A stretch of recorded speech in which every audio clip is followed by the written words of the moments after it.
Hello friends, Destiny here. Today we're exploring a special story, the day the rainforest changed.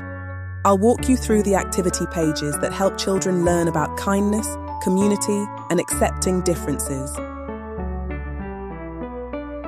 This first page introduces the rainforest community.